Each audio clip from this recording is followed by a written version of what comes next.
গাজীপুরে জুলাই মাসে সংঘটিত গণ অভ্যুত্থানে হত্যার অভিযোগে দায়ের করা ৩টি মামলায় সাবেক শিক্ষামন্ত্রী দীপু মনি, সাবেক খাদ্যমন্ত্রী কামরুল ইসলাম ও সাবেক প্রতিমন্ত্রী জুনায়েদ আহমেদ পলক সহ ৬ জনকে আদালতে হাজির করা হয়েছে।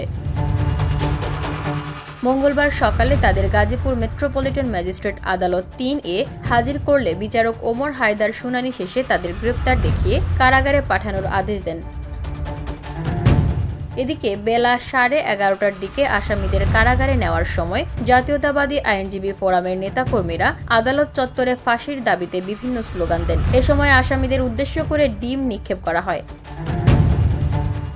আদালত সূত্র জানায়, গত জুলাইয়ে গাজীপুরের গাছা এলাকায় অভ্যুত্থান চলাকালে ৬ জন নিহত হন। এই ঘটনায় গাছা থানায় দায়ের করা হয় ৩টি পৃথক হত্যা মামলা। মামলার আসামির তালিকায় রয়েছেন সাবেক মন্ত্রী দীপু মনি, সাধন চন্দ্র মজুমদার, কামরুল ইসলাম, সাবেক প্রতিমন্ত্রী জুনায়েদ আহমেদ, সাবেক সেনা কর্মকর্তা জিয়াউল আহসান এবং ব্যাংক কর্মকর্তা নজরুল ইসলাম।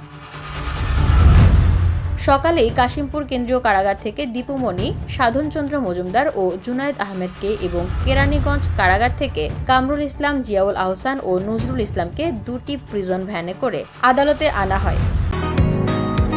বসুন্ধরা, উত্তরা, বনশ্রী, কুড়িল ও বাড্ডা সহ রাজধানীর বিভিন্ন স্থানে অভিজাত ও অত্যাধুনিক মানের ফ্ল্যাট কেনার এক নির্ভরযোগ্য প্রতিষ্ঠান প্লেজেন্ট প্রপার্টিজ লিমিটেড।